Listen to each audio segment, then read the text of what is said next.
No, hello, welcome to the Super Rugby Trans-Tasman Round 3 review. Yes, I thought we'd gone live, but we hadn't, and then we haven't. Oh, sorry for that. A bit of disjointed start for you there, folks. Hi, I'm Paul. I'll be your host this evening as we go through the 5 games of Super Rugby Trans-Tasman Round 3, including that it has the Hurricanes versus the Force, the Waratahs versus the Crusaders, the Blues versus the Brumbies, the Reds versus the Chiefs, and also the Highlanders versus the Rebels. And spoiler alert, folks, yes, we'll be talking about an Australian win. Wow, the first one so far in Super Rugby Trans-Tasman.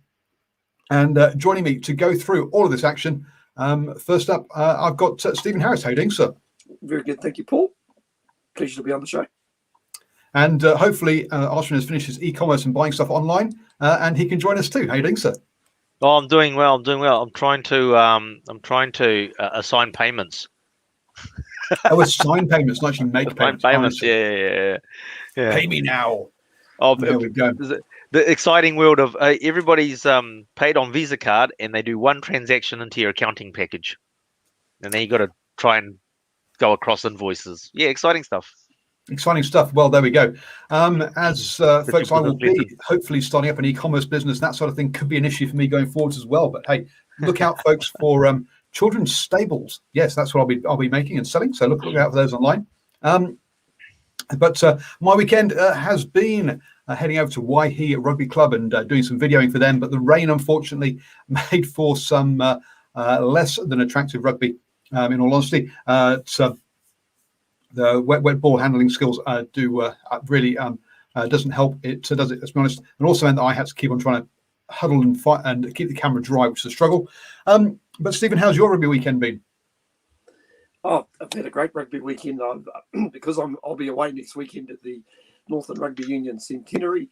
I've made a real effort to watch all the Super Rugby games. I really don't know how. There are probably a couple of them that I probably needed to have a coffee just to keep me up. But hey, that's been seems to be the direction of this competition. But I will say I really enjoyed Auckland Club Rugby yesterday afternoon. It's the Goodyear Tyres Auckland Club Rugby. Ponsonby and Grammar Tech, a couple of the heavyweights in the competition. And listen, they put on a really impressive display of club rugby. And boy, the way those two teams played yesterday, they'd probably give a few Mitre 10 Cup teams around the country a good crack. It was a really good quality of rugby and plenty of physicality.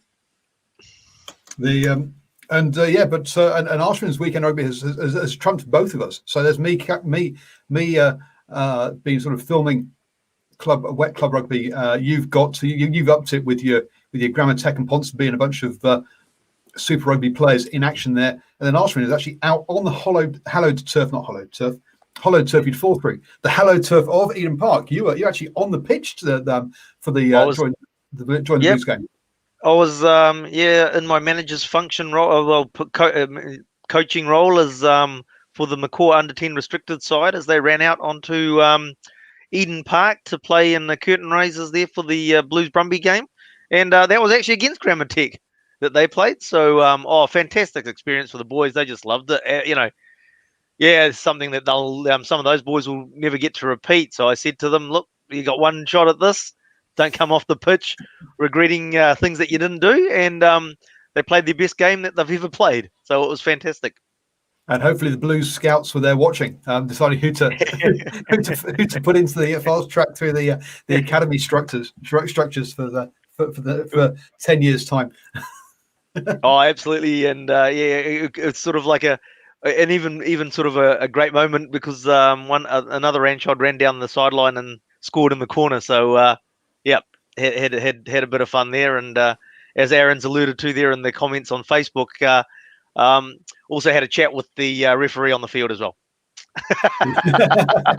the Super Rugby referee or the referee of your team? The referee for our game. For your game. Okay. Well, we had a little bit of a farcical situation where he was calling lineouts not straight. It's like, but in our grade we don't call not straight lineouts because you just throw it to the first guy at the front and he gives it to the halfback, and everything stops until the halfback passes because nobody moves until the halfback passes. So in no matches ever have we ever thrown a ball in straight. and my boys were getting confused. It's like, he's calling us for not straight. Don't worry. There's been some calls this weekend that you look at going, that's not how it's normally called. Anyway, so we'll get on to that later. So we kicked off on the week for the weekend though with the Hurricanes versus the Force.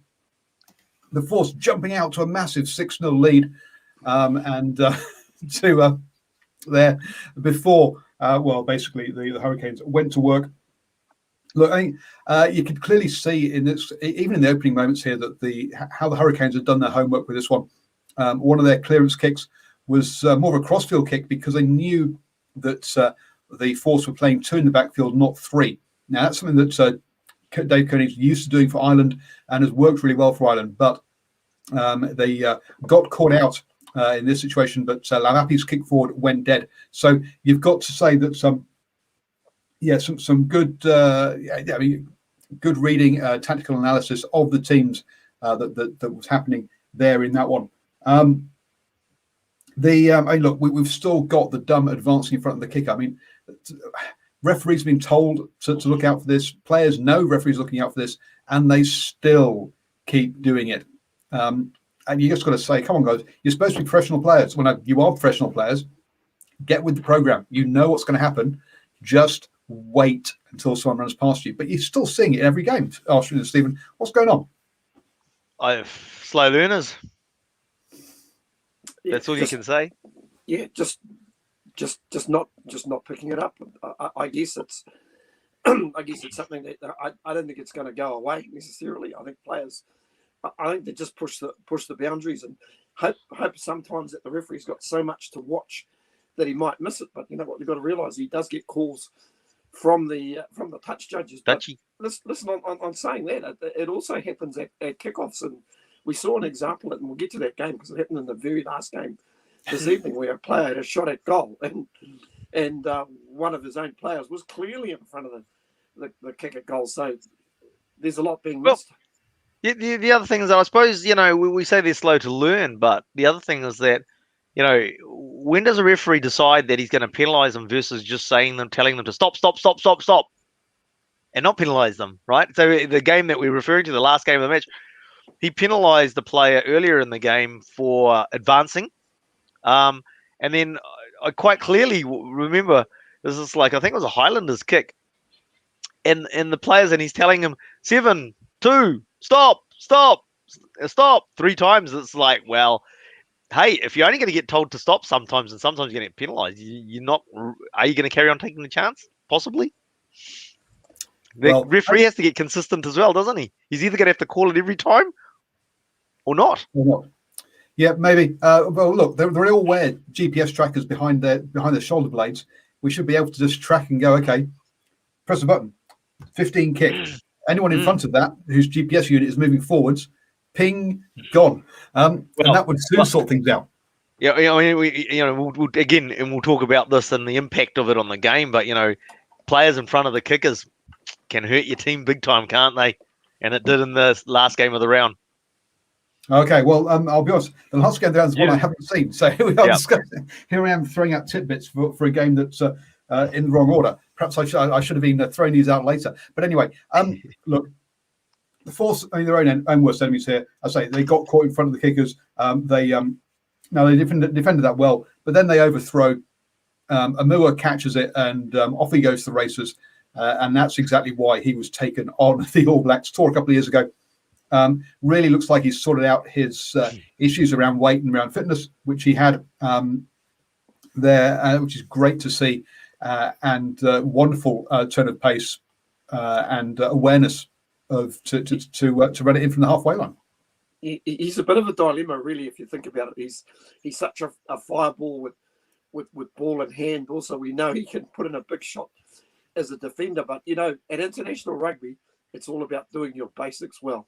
And if you've got that extra size at scrum time, I sense that's why somebody like Liam Coltman has always been in the frame. Not always the most accurate when it comes to line-out throwing, but is such a good scrummager and a good competitor over the ball. So he's got 2 or 3 tricks in his kit at the moment geared for international rugby.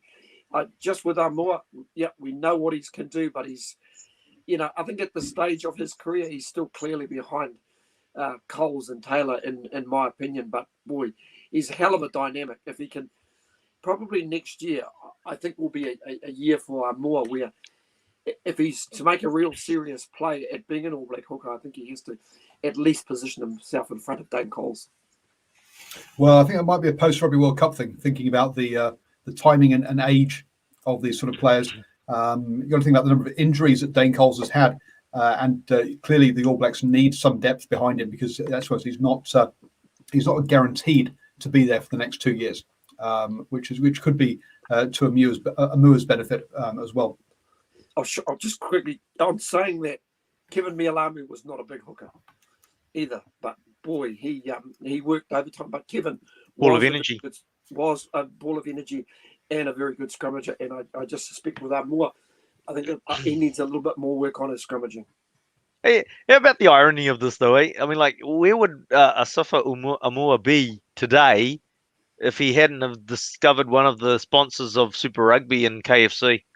Because that's basically, we went on that All Blacks end of year tour, probably as a sort of more as an apprentice on the tour, but then he discovered that KFC, came back, ballooned out, didn't do the work off the field, and and he's there languished for what, 2 years? He'd probably just be leaving KFC right now, having just finished a Sunday evening dinner. Probably right. Yeah, I mean, it's like, if that's a good advertisement for players, it's just like you can't put your guard down. You can't think, oh yeah, I'm there. I'm a great player, and I'm just going to be I'm just an All Black in waiting. No, nobody's an All Black in waiting. You got to carry on doing the work.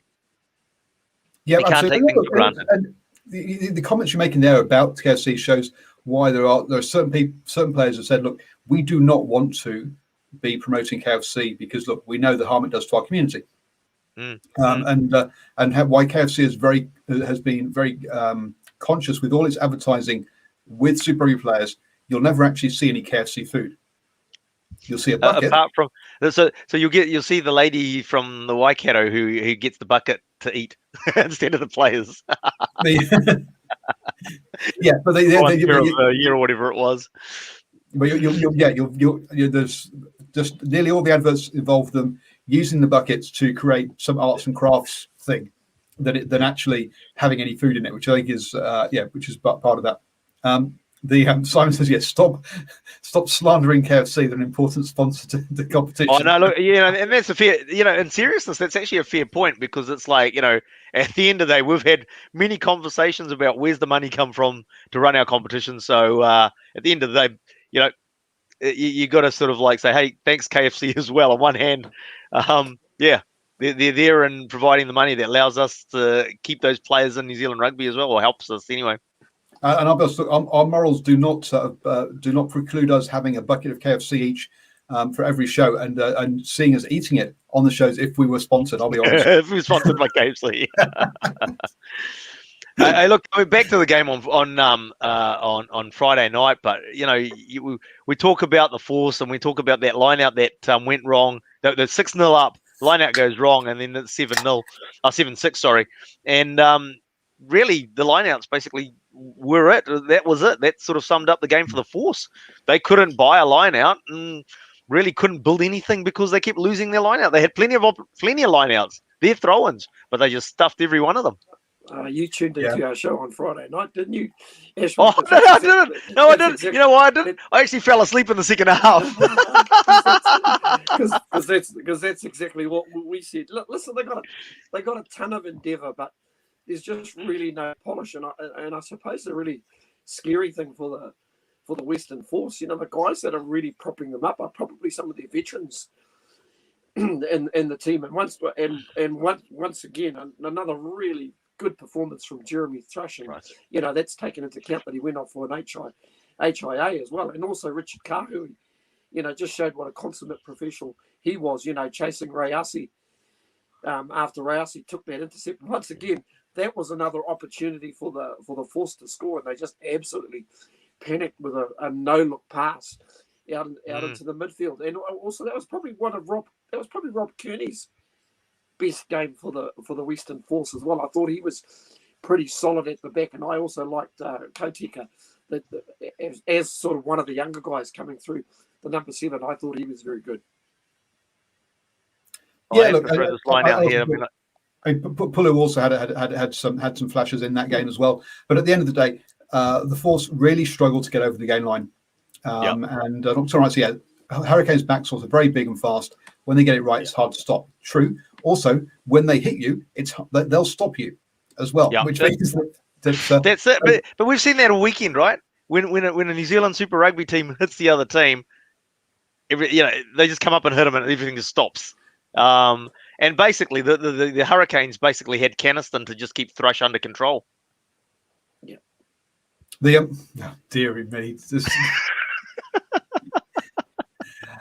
Anyway, but so yeah, look, not really much more to say about this one. The Hurricanes, if they don't get dominated up front, they tend to run riot, score some of the nicest tries we've seen in Super Rugby all year, and again dominated this one to win 43-6 in the end, forcing it for the first 10 minutes. Look, again, 2 late tries at 73 minutes, 81 minutes.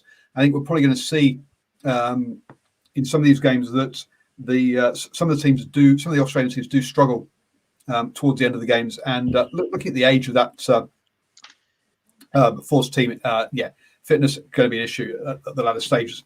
Moving on, then, the Warriors. The Waratahs versus the Crusaders. Warriors versus Crusaders could be an interesting game. But anyway, the Waratahs versus the Crusaders was our first game on Saturday. The Waratahs were in this for the first. I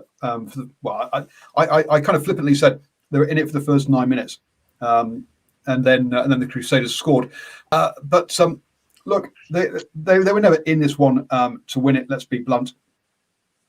It was they did well until they got the and even when they got the yellow card. Actually, it was still only 6-12 during that yellow card piece, and then it sort of started to blow out. But they ran out of steam. But this Tars side is a lot better than it was early on, and at least they were getting over the game line and creating stuff themselves after him. Yeah, look, I mean, I actually had this conversation last night, and while we were, obviously, as we do talk a fair bit of rugby, while we were at the Blues game as well. And it's just like, that Waratahs side, they put lots of points on against the Canes, they put lots of points on against the Blues, and they put lots of points on against Crusaders. Yes, they got a very, very porous defense, but at the end of the day, once they get the defensive patterns right, they're going to be a very dangerous side because their attack is obviously there and creates and scores some pretty good tries as well. I agree with you, Ashwin. I actually thought both their midfielders are really quite good on their feet. Foketi and also Parisi, who really, really impressed me. The kind of New Zealand style midfielder, very, very direct. Me run hard. If you don't tackle me, I'll run over you, sort of thing. So he was really good. Probably butchered a bit of an opportunity to score what would have been an absolutely brilliant try. But I actually thought they got a little bit of pay dirt when they moved Harrison into first 5. We saw some really poor kicking from Donaldson, and you just can't turn over ball against the Crusaders. It was mentioned in the commentary. Real tidy, hard-working pack as well. That just seems to be finding its feet, and probably no more than Dempsey in the number 7 jersey, who I thought was probably one of their better ones in the pack, but also really impressed with their 2 props who got through a ton of work, Johnson Holmes and Bell. I thought, they're a team on the rise, no question. Yeah, Donaldson spent too much time at the dairy and was obviously getting his kicking wrong. Hadn't been at the team meetings, clearly. So I thought it was pulled because of his kicking. There was a suggestion on Twitter that apparently he was grabbing his groin areas. Maybe he went off injured. Either way, I think it was actually the right thing for him to go.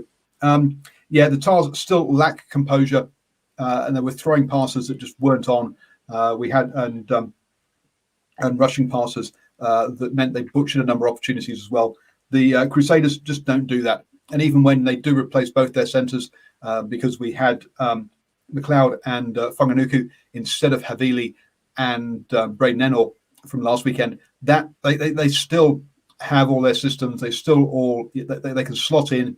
And sure, perhaps it took a while to get going, but that's also an element of tiring the opposition. But we didn't see sort of passes behind the backs and hitting the grass or anything like that. They can switch up players who come in, and the systems and the processes still work, which is great to see. Which is part of the thing. Sure, I mean they lost a couple of players to yellow cards late on.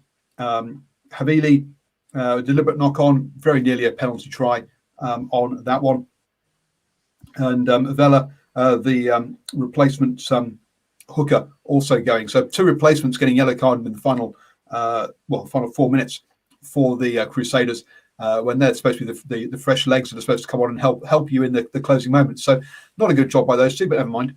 These things kind of happen, and it was all over by that stage anyway, 28-54. But it was good to see that the Waratahs played right up until the final buzzer, scoring that late try, and didn't give up at any stage, even though they were a long way behind and definitely out of the game.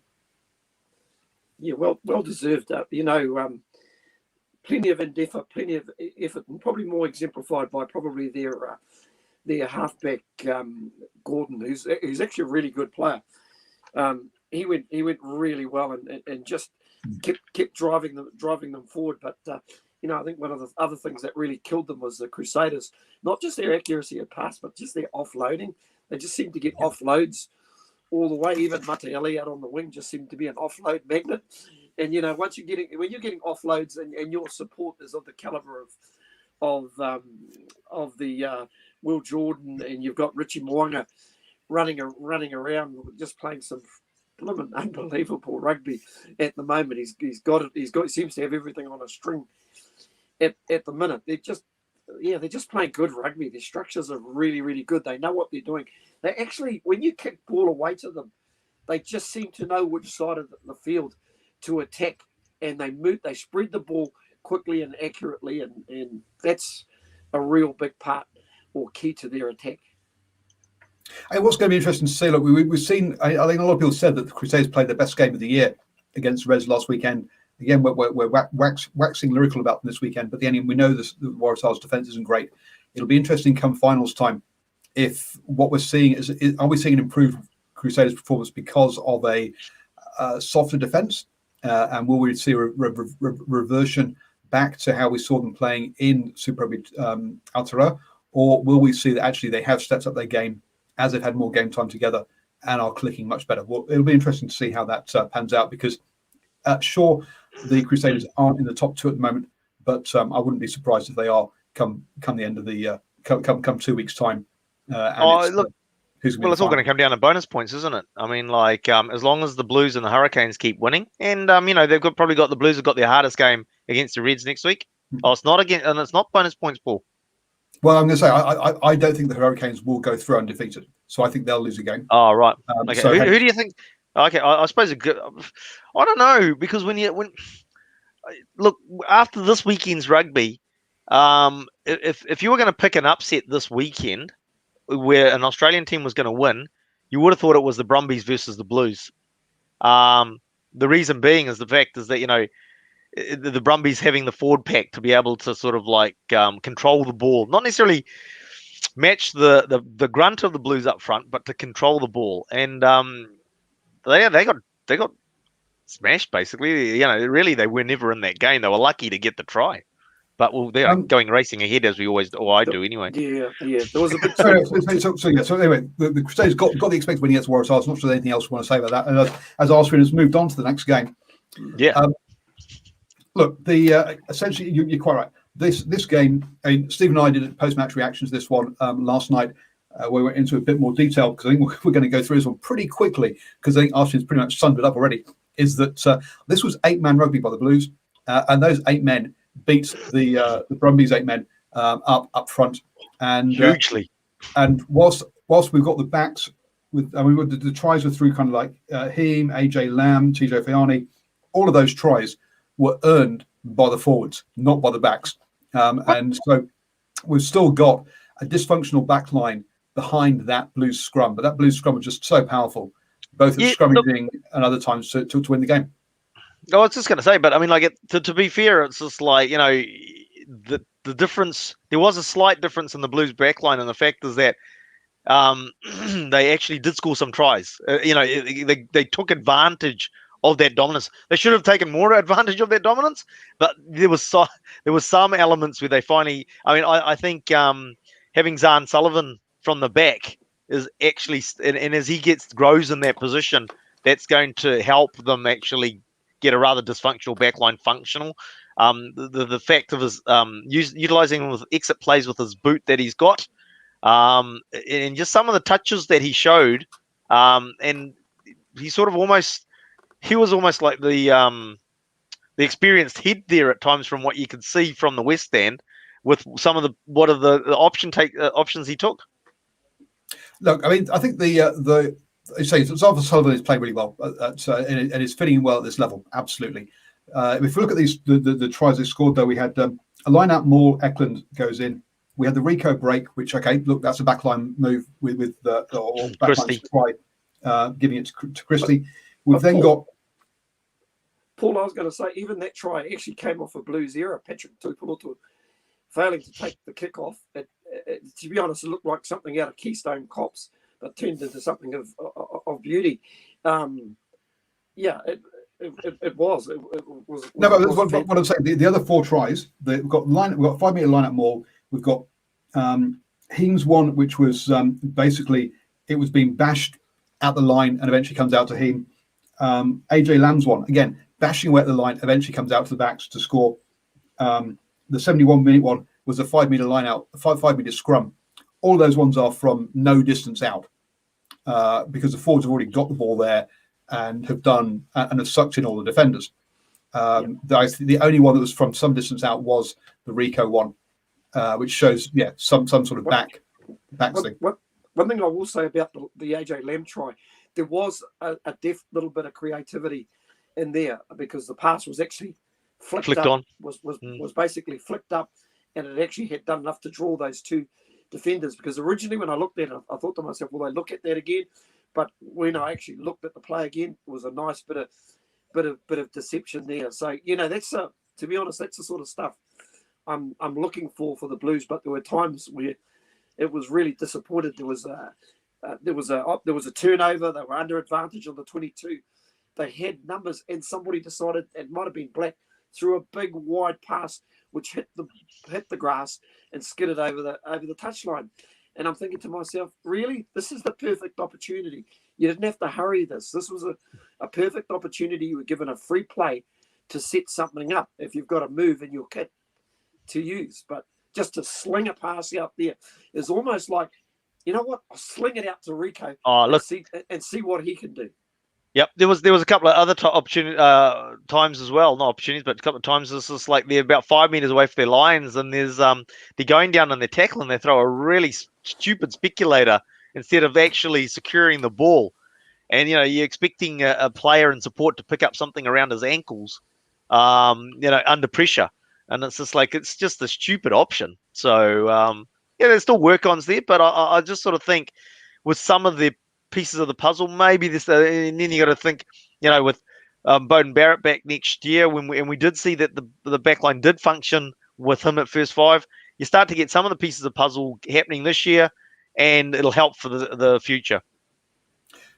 But to go into your point though about how this was the expected upset and how you're sort of like saying, okay, the Brumbies therefore may not aren't now expected to upset the Hurricanes. The thing is here is they got beaten up front. The Hurricanes will not beat them up front. They got out physically. The Brumbies should have been leading at half time. At this point they weren't, and then basically they were out physical in the second half. Yep. But the problem is when the Hurricanes come to play the Brumbies, you got to remember their razzle dazzle. You alluded to the fact that at the end of the day, you could probably go to the end of all Super Rugby this year, and the top 5 tries will all be Hurricanes game tries because they have absolutely put on some absolute stunners this year. And when you look, they'll do it again. They'll do it again, and it's just like that Brumbies side. They've lost some key players. You look at the Samus that aren't there and, through injury and the like. So they're not the side that were competing towards the back end of Super Rugby Gold. So, I'm After this weekend, I'm sort of thinking, geez, I think the Brumbies are shot. We've seen 2 weekends in a row where they've basically had 40 points or near enough 40 points put on them 2 weeks in a row. They seem, if their rolling maul is not working, they got nothing. Listen, tough. To be fair to them, they have got their next 2 games. They played away to the top 3 teams Super Rugby Aotearoa. The next 2 games are at home against the first up against Hurricanes, and then they've got the Highlanders at home. So they've got, in theory, the 2 weaker teams at home in the next 2 weeks. So we'll see.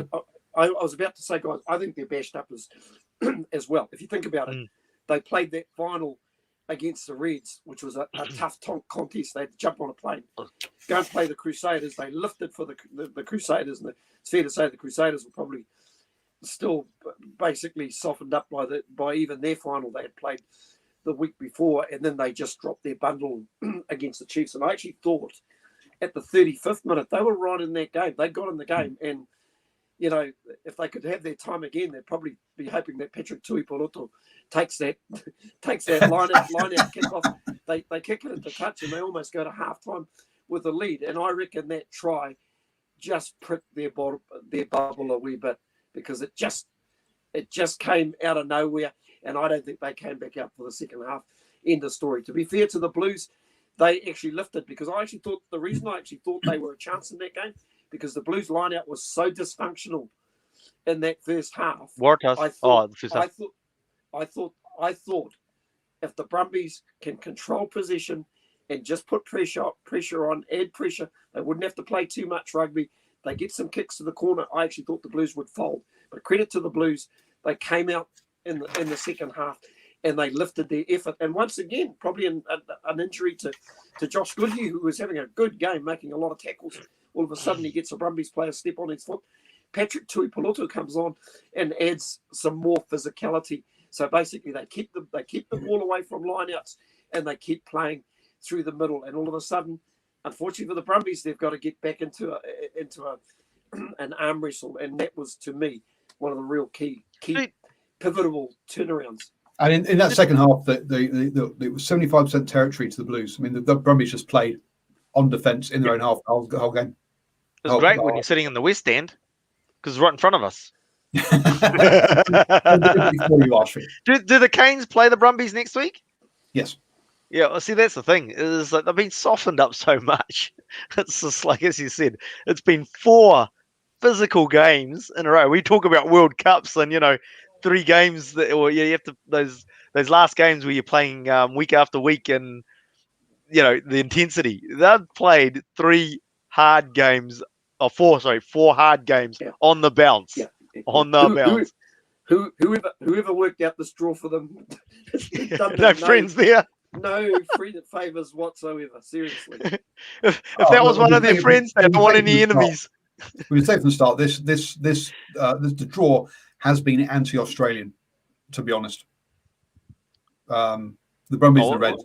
Yeah. What are you trying to get a free? You trying to get a free trip to Melbourne or something? Not Melbourne, no. I'll get locked down there. You could probably get a free trip to Melbourne at the moment.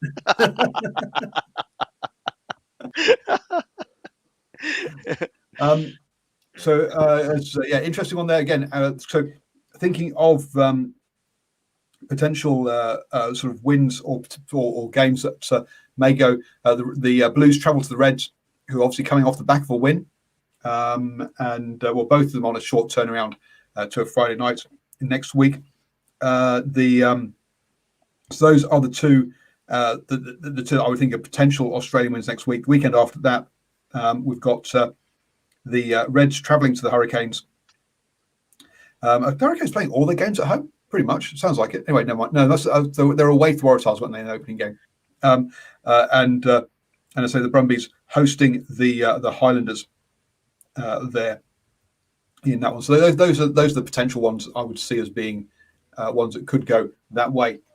So we've got through the first 3 games. We've had 5 cards, and we've not really talked about the cards, which is good.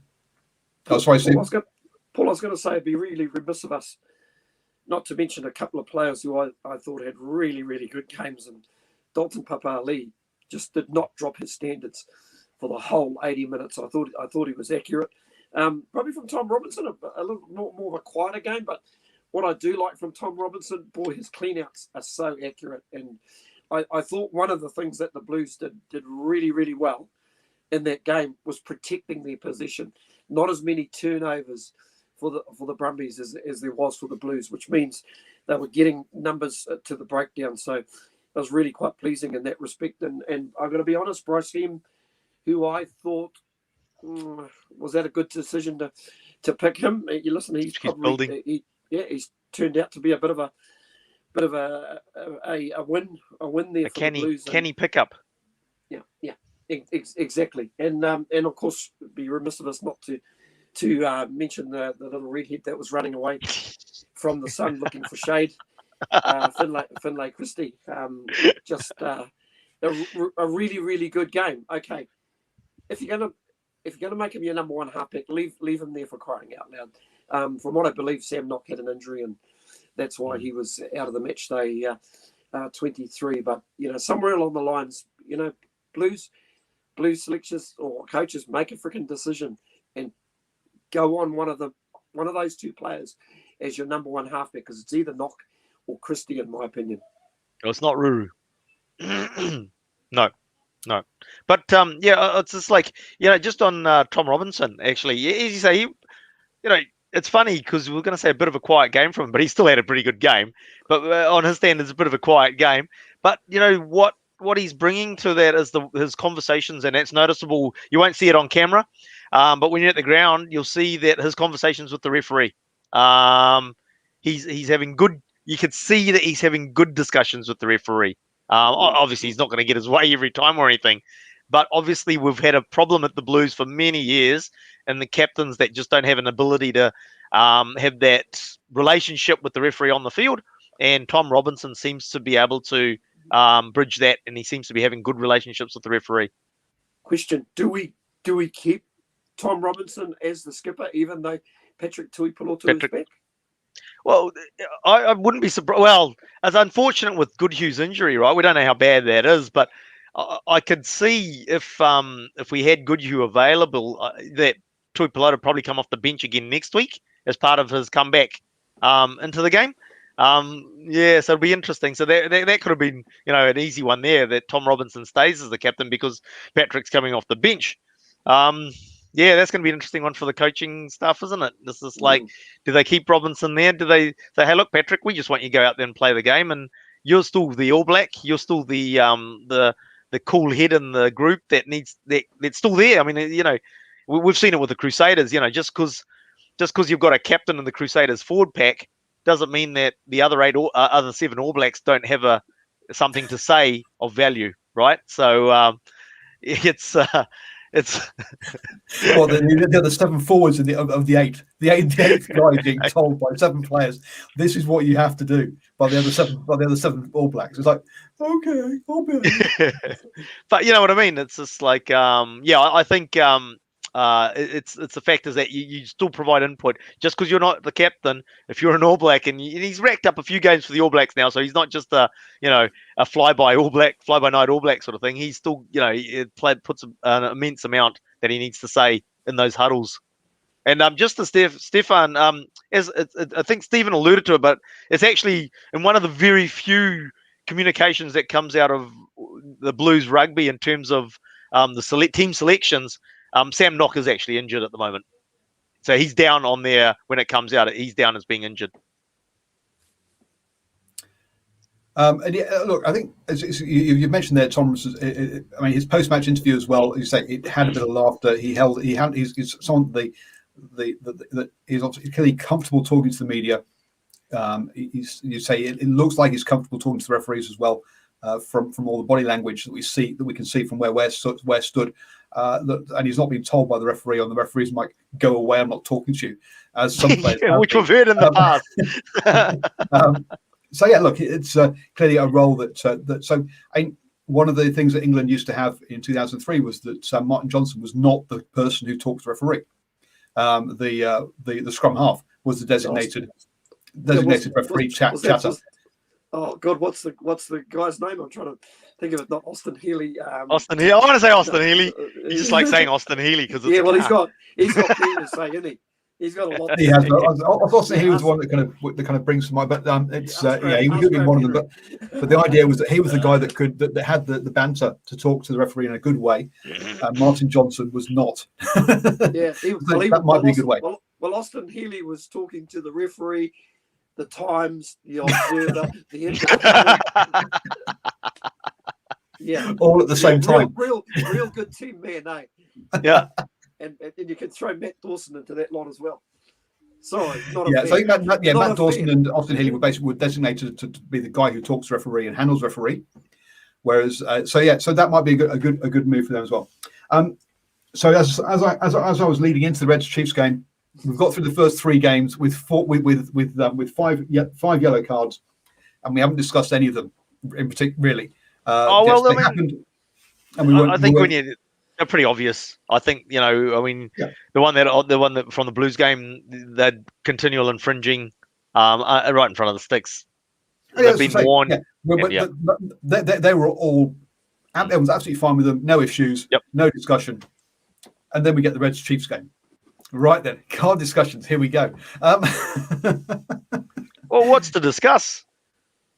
Again, Steve's obviously. I don't know. Steve's shrugging his shoulders, and I'm not sure he'll work. But correct decisions on the 2 of the Chiefs cards.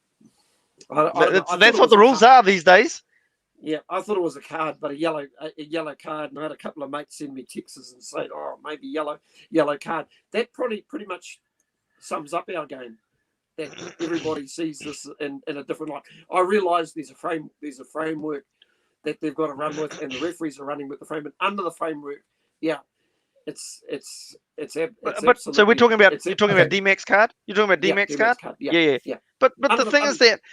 But I think the people that are saying that, maybe just the yellow, really are sort of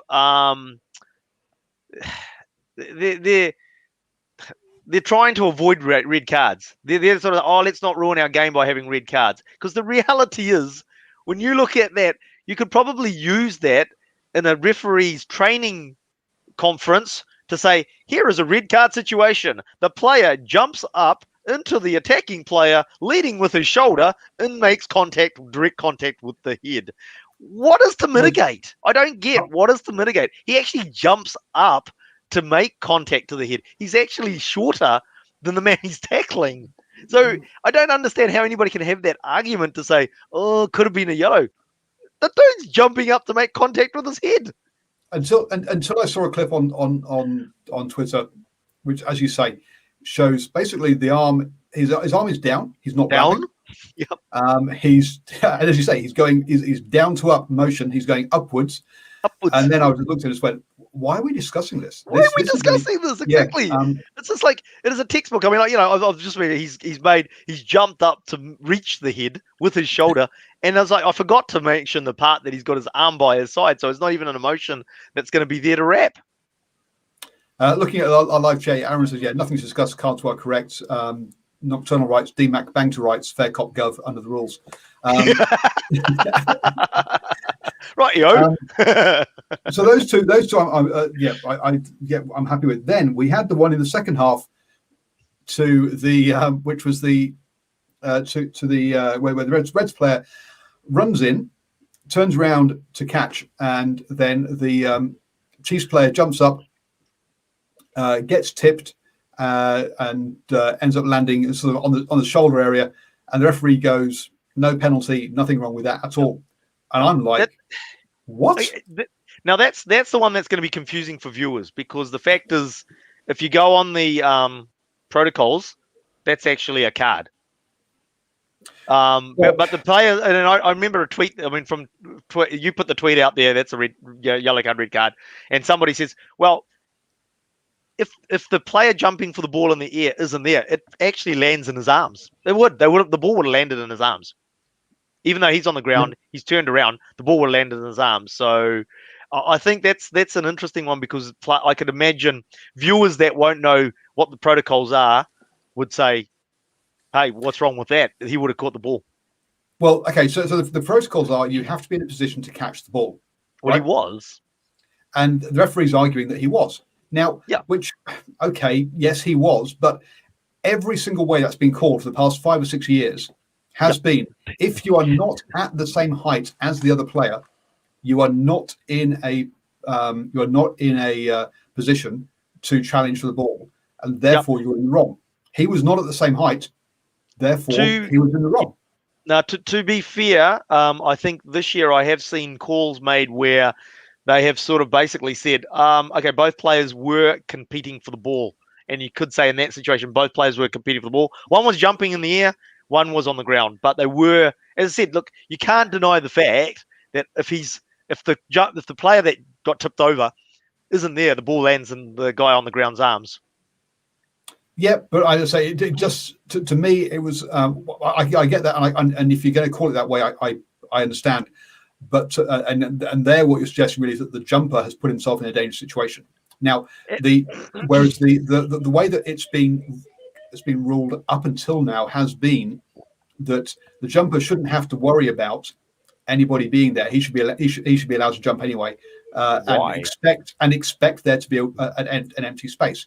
That's how it has been called up until now, right? Essentially, I think that's unfair because then you're basically just taking out the competition for the defending side or the guy's side on the ground. Maybe the rule should be. You need to look at the rule. You're not allowed to catch the ball on the ground. You have to jump for it. Is effectively is how it's been ruled for 5 years. Okay, if we're that worried about safety, maybe we turn that on its head and say you cannot jump for the ball. You have to compete for the ball on the ground. That has been one of the suggestions. Yeah. But, so anyway, obviously lineouts are a different thing, but yeah. So yeah, I can understand where the referees come from, but to me it's an interpretation that is different to how it's been done for the past 6 years, which is what grinds my gears. What grinds your gears? I just told you. Now. Despite that, whatever you decide or whatever your thoughts are around the DMAC card, essentially the Chiefs totally lost their shit for that 20 minutes up to half time, allowing 3 tries in there. The broadcasting standards. Yeah, I'm trying to think about how do I phrase it. They lost. Yeah, look, they totally lost their composure. That's it. That's awesome. They all their systems just went out the window, and 3 tries were scored against them, and they look clueless for that period. Yep. Now, at half time, clearly the coaches managed to regroup them, but they really just showed a lack of leadership out on the pitch. But in saying that, I think the one that really bit them in the bum was the last Reds try. They lost their composure. Yes, they lost their excrement, but at the end of the day, I think it was more the case of, they got away on them. And funny enough, in Brisbane, that seems to happen to visiting teams sometimes, doesn't it? It's just like the grounds are hard, fast, and you're just that little bit off the pace, and the Reds can take advantage of it. Yeah. Well, now, I was going to say. Oh, sorry. I was going to say, I forgot what I was going to say now because you interrupted me.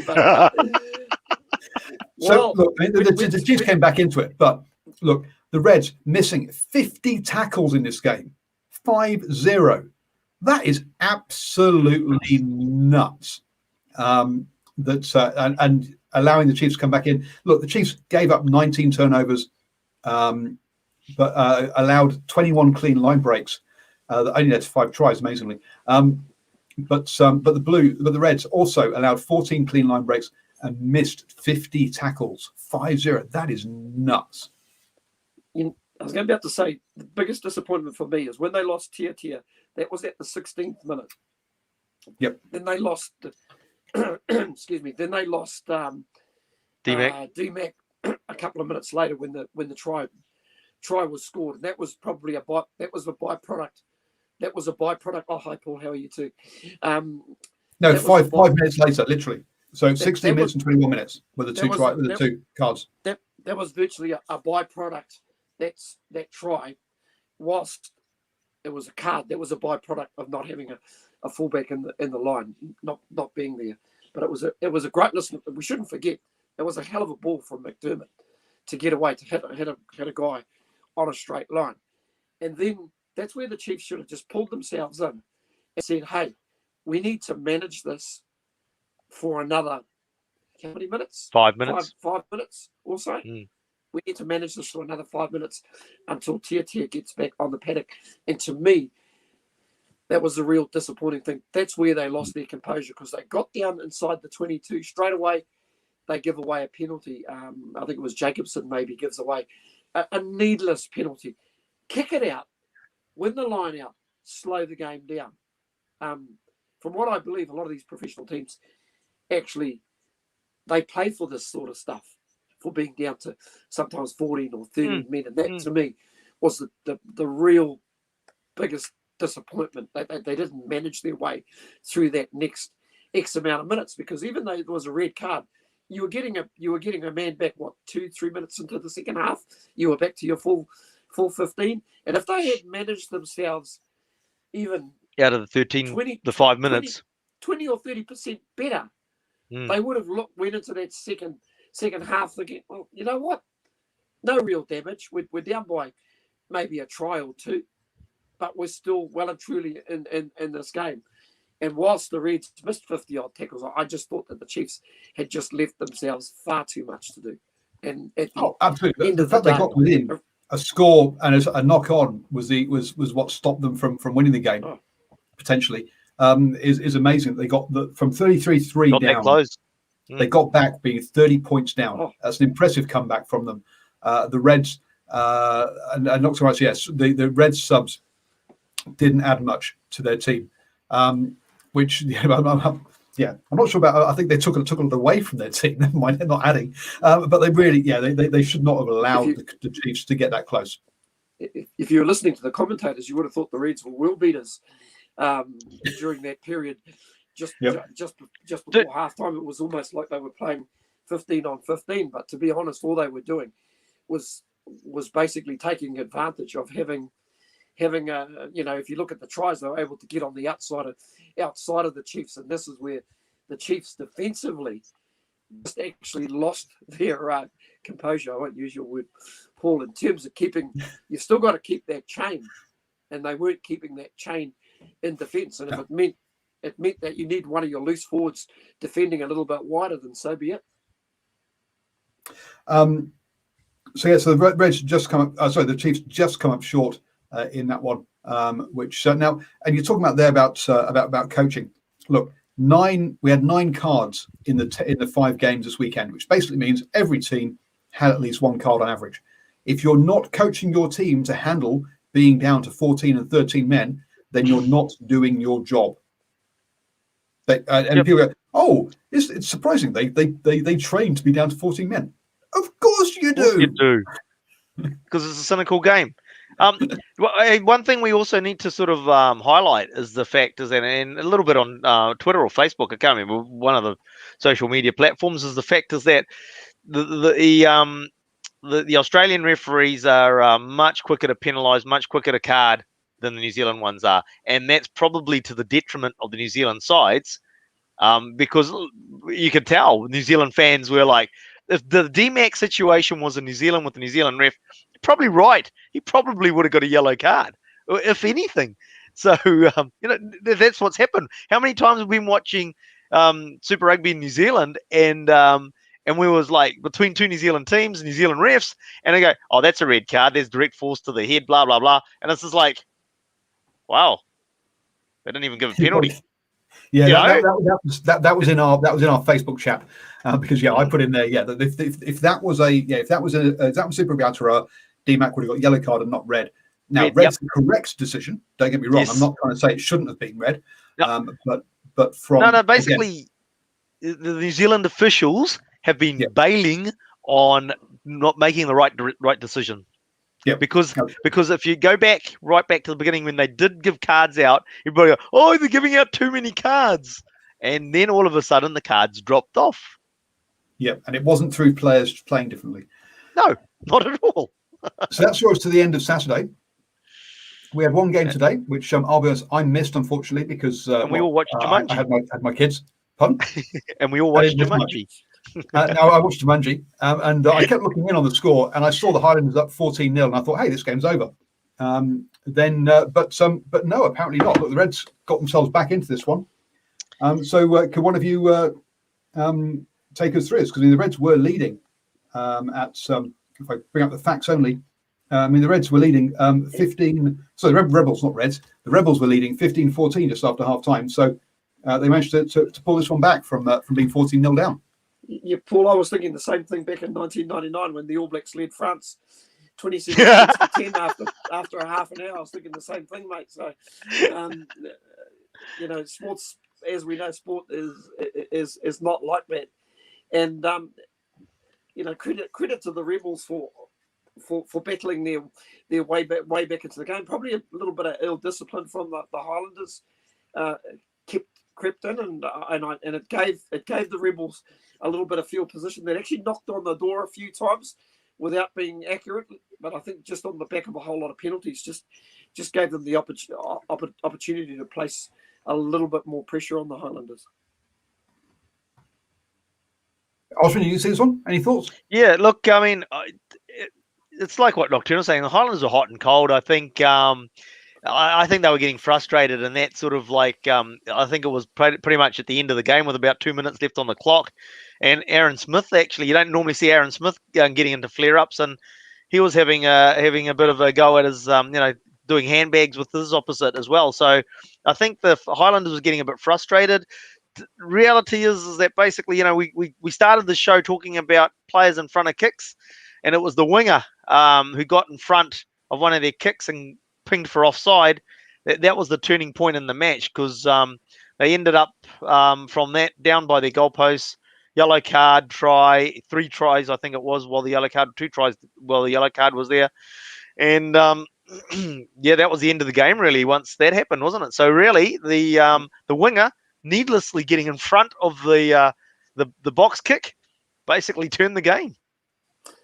Yeah, Paul, just you said you saw the game, it was 14-0, but it would be remiss of us to sort of mention those 2 opening tries, because they were 2 well taken tries by the Highlander. A nice play off the back of the line out, and in fact, Aaron Smith went into the first 5 position and just put a deft little chip over the top, which was well picked up by Michael Collins, and he scored. So it was a really good start. And yeah, there was that feeling of maybe here we go again. And 12 minutes later, on the 15th minute mark, we saw a really good try on the right side to Sia Tompkinson. But once again, there's a great bit of skill in that try from Aaron Smith, where he basically pretty much gets an offload, has to pick up a really low pass, but just flicks on a really, really good pass to hooker Copman, who was in support, and they won the ball so quickly. It was just a case of moving it to the right. So that was a really, really good try, and you thought, well,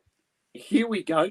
And then the Rebels, on the back of some penalties, got a little bit of field position, but the try that they actually did create to Korobeti, and I think that's his first try in any sort of Super Rugby. Yeah, he scored this year. Unbelievable, Korobeti!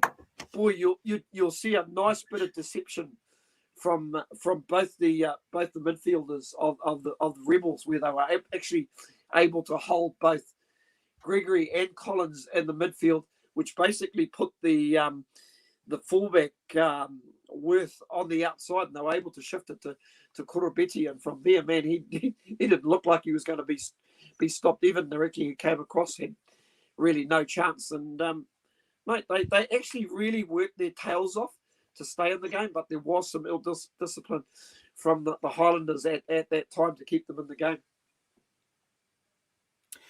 And look, it appears that you're talking about discipline here. Is that the Rebels take that 1 point lead on the 44th minute, then they get themselves a yellow card, and that enables, or during that yellow card, the Highlanders take 3 tries, a penalty try, 1 to Dixon, 1 to Nariki, and essentially the game's gone. So it looks like that yellow card really was a key moment in this game. Yeah, Ulesi the hooker. Yeah, there was agreement all around with the commentators, and I think even watching it live, as soon as you saw it was cynical. He knew what he did. All he had to do is really defend, because they were up until then they were defending all right, but then you give a team like the Highlanders even more field position, and I think that was probably that was pretty much the winning of the game for the visitors there and there. So two things on that specific moment. One is just like, so frustrating when referees don't yellow card players who are, when there's an advantage. And this is like, it's advantage. We better kill the ball so they don't get the 2 bites at the cherry, right? There needs to be more yellow cards for that cynical play, because that's cynical play. That is out and out cynical play. There is no other way to describe that. The Ulysses moment is interesting because ironically, that wasn't cynical play. He'd given away the penalty, and he was no. Listen up. You can see in his face. He's frustrated at what he's just given away a penalty, and he lashes out. And he lashes out at the ball because he's frustrated he's given away the penalty. So he didn't actually do it. I don't believe he did it cynically, but he still stopped the Highlanders getting 2 bites at the cherry, and it was the right, as I alluded to, fantastic that a yellow card was given for that situation. But you see his face, and I'm pretty sure it was that he was frustrated that he'd given away the penalty, and he lashed out and he kicked the ball at him. So he's angry at himself, and he's done it. If sort of thing. I don't think he was sort of like, I better kick the ball out of the ruck, so it's sort of, they can't. So it ruins their chance at 2 bites of the cherry. Because the reality is that he would have kicked it out of the ruck. It goes to the Highlanders, and they've got the ball to still carry on playing. So I genuinely believe he was just flashing out and frustrated at himself. Anyway, so that's unless any final comments, we'll have a quick look at the table. Well, I was going to say there was also a card to Billy Harmon as well. But once again, as Ashwin said before, you actually had a situation where the Rebels were playing under advantage. And during that advantage, the Highlanders gave away 3, I think it was 3 or 2 or 3, 2 or 3 or 4 or 5. and credit to Paul Williams. He didn't count it as 1. He actually counted it as 3, and pretty much said, "Listen, the next time you infringe, your next person off." So that was Billy Harmon. Hey, good little finish there from the Rebels. They, Kurabiti goes in for a second try. Must have thought it was Christmas, and Gibbons scored. So it was really good. But I just want to mention, I'm going to be a bit biased. I'm just going to mention Scott Gregory, and that's simply because he just seems to be getting better and better in that second 5, and he was highlighted at the end of the game by the Australian network stand. And the good thing about him, he's actually doing all his basics right, and he's actually a really, really big body as well. Goes into contact hard, but more importantly, up against a good player in Matt Tamua today, and to come out of that game, a lot of credit to him, because I think it's a good redemption story, because I do believe he's a player that's been played out of position. That's it. Like Michael Collins, same. Put them in their rightful positions, and you'll see that they are good footballers. But you alluded to this a long time ago, right? And the fact is that when Gregory is on the wing or at fullback, dropping the high balls and all that sort of thing, it's just like he didn't play wing, he didn't play fullback. He was a second 5, even first 5 when he was at high school. And he's playing out of position. And he's now playing in the right position. And ironically, the best game I actually saw him play was a Mitre 10 Cup game a few seasons ago against Bay of Plenty, playing at centre. Go figure. But I suppose a little bit playing the right position. Moving on then to the. Before we move on, Paul, it's just like the Highlanders missed out by millimeters on getting the bonus point. Yeah. Aaron Smith basically, with a blade of grass left, basically makes the smallest of knock-ons to miss out on the bonus point. Which means that they are now sat in 4th place in the table, and which is why I think, I'd say, the Blues and the Hurricanes got some tough games coming up. The Hurricanes away to the Hurricanes away at the Brumbies for hosting the Reds and Gears at home, and the Blues also to travel to the Reds. So whilst they're on 15 points, they've got tough games coming up. 1 point ahead of the Crusaders, who have already played both the Reds and the Brumbies. The Brumbies. They played the two strongest teams in Super Rugby AU, so I wouldn't be surprised to see them go through undefeated. The Highlanders have slipped back into fourth place, missing out on two. I've only picked up one bonus point from the 3 games, and obviously the Chiefs, with that loss, are already looking at finding it being unlikely to make it 2 finals this season. Obviously, the Australian sides, whilst I think obviously mathematically already all the Australian sides are out of the finals. Reds can only pick up 10 points from here, which put them on 14, which would see them in 3rd place at best. So we are going to see an all New Zealand final. Stephenson Minton says no tough games to the Blues this year. It is our year. So there we go. It's good to see the This is Oh, brilliant, Stefan. Brilliant. The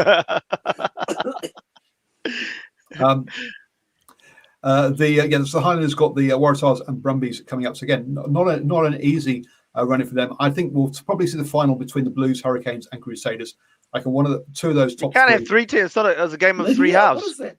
We're having a game of 3 halves. I don't think I think the Chiefs, I think, are out of it, and I think the Highlanders also are probably out of it. I think it's going to be between those top 3. Those top 3 will be the 2 finalists. The big one for the Blues, actually, Paul. The big one for the Blues is actually next week, obviously, with the Reds, because they're back at Eden Park against the Force. Yeah, so that one they will pick up. That's another try bonus point win. Let's be honest. The Force at home are tough. On the road, I'm sorry, but especially after being on the road for 3 weeks, that's it. Stefansson, you've already obviously, apart from the fact that Aaron has spelt your name wrong, he's already blaming you for the fact that the Blues will win. The Blues will lose. Thank you, everybody, for joining us for the Super Rugby review. We'll be back on Tuesday evening with the Driving Moors show. And obviously, I'm here at 7 a.m. every single morning with the morning sports briefing.